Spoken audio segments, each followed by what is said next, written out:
तो ध्रुव जी ने अपने जिंदगी में परमात्मा को प्राप्त किया, अटल पद प्राप्त किया। बालापन माए ध्रुव प्रभु जी की आस करे, मौसी का वचन सुन वन में निवास करे। ध्रुव तारा नाम धरा उत्तर में प्रकाश करे, किया सप्त ऋषि सर नाम है। देहरिया परिक्रमा फिर के, भक्ति के बस भगवान है, कोई देखो भक्ति करके। बोलो भक्त और भगवान की जय हो। आगे सती का प्रसंग आता है। भगवान शिव जी को वैष्णव का आचार्य कहते हैं। आप सब जानते हैं सती के प्रसंग को। देवता लोग आकाश मार्ग से अपने वाहनों पर बैठ बैठ के जा रहे थे। सती ने पूछ लिया, बोले भगवान आज ये देवता इतनी स्पीड से कहां जा रहे हैं? नारद जी आए, बोले सती थाने पतो कौन की? बोले कोनी? अरे था के पिताजी राजा दक्ष प्रजापति यज्ञ रखो है और सारा देवता भी यज्ञ में जा रहा है। सती बोली अपन तो नू तो ही कौन दियो, भूल गया वाला। शिव जी नार कहेगा महाराज मारे पीर, मारे पिताजी का यज्ञ है, मैं जाऊंगी। शिव जी बोला जानू जरूर चाहिए, 3 जगह बिना बुलाए चले जाए। 1 नंबर गुरु आश्रम में, 2 नंबर कथा में और 3 नंबर माँ के पीर में। पीर में बिना बुलाए जा सके, गुरु आश्रम में बिना बुलाए जा सके और सत्संग कथा में बिना निमंत्रण ही जा सके। आ बात सही है, लेकिन शिव जी बोला कि जानो तो बिना बुलाए चाहिए, लेकिन मन मुटाव हो जाए, मन में फर्क हो जाए तो फिर नहीं जानू। तो तारे पिताजी के और मारे थोड़ो सो बिचारा कम मिले है। ये वास्ता अपन पे निमंत्रण कौन दियो, ये वास्ता आपा जावा कौन। तो परीक्षित महाराज पूछ लिया कि महाराज ससुरा के दामाद के द्वेषता हुई, फिर आगे ही प्रसंग में काई हुई हो? सुखदेव जी ने कहा सुनो राजन, सती भगवान शिव जी के मना कर्या बाद में चलेगी। जो पत्नी आपका पति की आज्ञा के बिना कोई खुल्लो काम कर ले तो बात सती में हुई जगी हुई। गई तो बड़े सबको आसन लाग रहे हो, शिव जी को आसन कोनी और भी की सहेलिया बहना माँ से मिली, सबकी तरफ देखी, सबका मुंह मोटा और सहेलिया भी की बाकी बहना बिना टोंटिंग करे।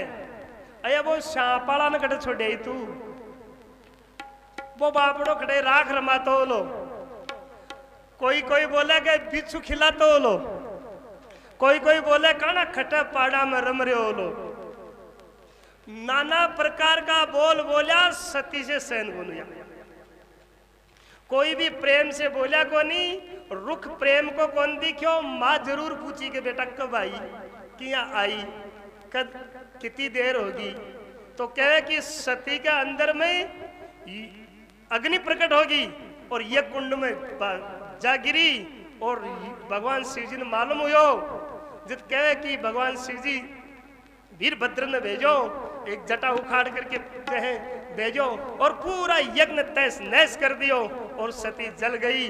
और जहे कहते हैं कि इस कथा में ऐसा आता है कि सारा देवता, देव गण, गंधर्व, पितृ, यक्ष, किन्नर, ब्रह्मा, विष्णु, दिक्पाल, लोकपाल, इंद्र, वरुण, अग्नि, सब लोग थर थर कांपने लगे। शिव जी ने रुद्र रूप धारण कर लिया। सब लोगों ने, सब देवों ने, सब ऋषियों ने मिलकर के स्तुति की है। भगवान शिव जी शांत, क्रोध शांत हुआ है।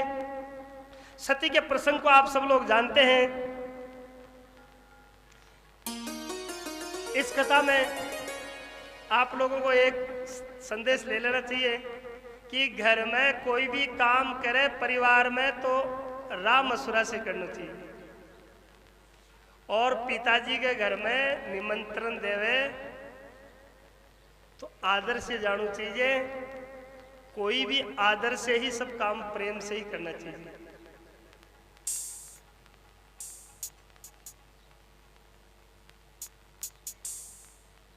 परीक्षित महाराज पूछते हैं, महाराज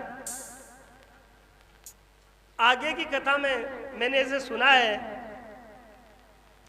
कि ऋषभदेव हुए और ऋषभदेव के पुत्र हुए भरत, और भरत के फिर जो भरत महाराज हुए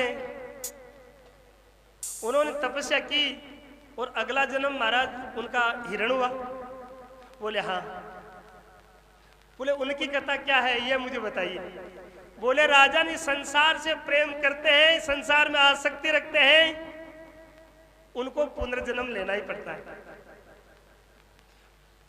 पुनरपि जन्म पुनरपि मरणम पुनरपि जननी जठर सेनम।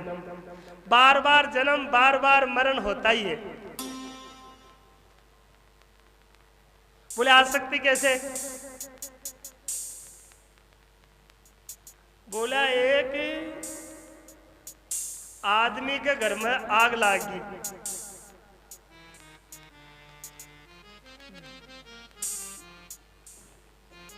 घर को मालिक 12 गेड़ो,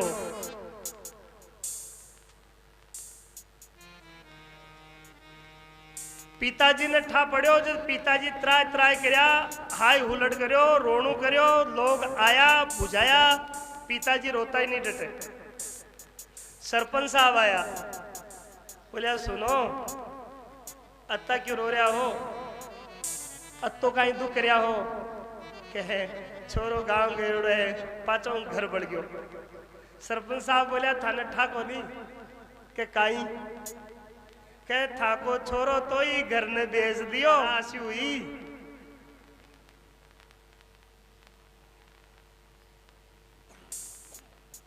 तो पिताजी रोता ही आंसू पूछ के चलो चलो चलो किसी का भी हो, कोई का भी हो, बुझाओ तो सही, बुझाओ तो सही, बुझाओ सही। रोनो खत्म। सोचा आपन तो कौन, आपन कौन। शाम हुई, रात हुई, बेटो आयो घरे, घर देखियो बलेड़ो। पुत्र ने कहा, बोला पिताजी घर जल करके स्वाह हो गया और आप चुपचाप। क्या सरपंच साहब कहा कि तू बेच दियो, साई ले ली बताई, ये वास्ते दुख का ही बात को। बेटो बोलो पिताजी बात सही है, सरपंच साहब का हाथ से साई हुई और बेच भी दियो, पर पापा बात तो साई कैंसिल होगी। बाप बेटा दोनों रोया, क्या घर आपाड़ो ही बढ़ गयो। जब तक हमारा अहम और ममत्व है, ये मैं और ये मेरा, इस जीव के बंधन क्या है? अहम मैं व्यक्ति। बार बार जन्म मरण का हेतु जो है वो है ये मैं ये मेरा। और सुंदरदास जी महाराज ने बहुत सुंदर लिखा है। क्या लिखा? अरे बार बार कियो तोई सावधान क्यों न होई, बार बार कियो तोई सावधान क्यों न होई, ममता की पोट सिर काये को धर तू है। मेरा धन मेरी धाम, मेरा सुत मेरी बाम, बाम नाम स्त्री, सुत नाम पुत्र।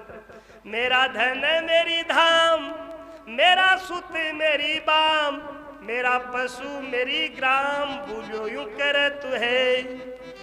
तू तो भयो बावरो बिकाई गई बुद्धि तेरी, ऐसे अंधकूप गहता में क्यों पर तू है। सुंदर कहत तो ही नेक हुन आवे लाज, काज को बिगाड़ के काज क्यों कर तू है। दादी ऊपर का मकान पर ही कोई बोला थारा पोता ने बिच्छू काट दियो।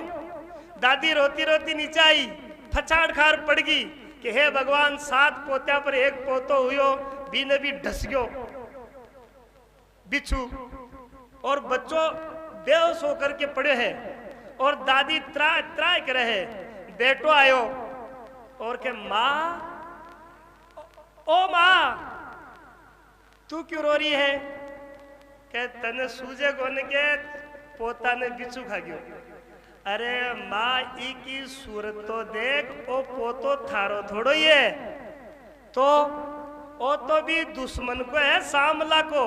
काल थारेरी के लड़ाई हुई जब केरी थारा पूत मर जाए के को ओ बिकाड़ो मर गो। दादी आंसू पूछ, अरबी की सूरत देख के ई के तो 100 बिच्छा लड़े तो ही थोड़ा। काल मारा पूत मारे ही भगवान ई की सुन ली। खाडो खोदे ना भगवान कुओ तैयार रखे। अब आप मेरी बात पे विचार करोगे तो समझ में आ जाएगी पूरी कथा। एक पंच भौतिक परमात्मा मालिक का बनाया हुआ बिच्छू बच्चे को काटा, और बच्चे को जो वेदना होनी है, जो कष्ट होना है, जो दुख मिलना है, दादी रो चाहे हंसो, वो तो बिना जत्तो कष्ट होना चाहिए हो चुके हो।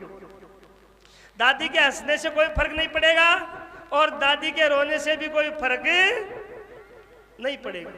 अच्छा, लेकिन एक बिच्छू दादी ने भी काट्यो। कौन सो बिच्छू? ममता को मारो पोतो है। और दादी के जहर चढ़ियो, जमी सारी फोड़ दी पछाड़ खाकर। लेकिन जब दादी ने मालूम पड़ो कि पोतो मारो को नहीं पड़ोसा को है, तो बिना दवाई, बिना औषधि, बिना मंत्र के दादी को जहर उतर गयो, कणक खट गयो वो जहर।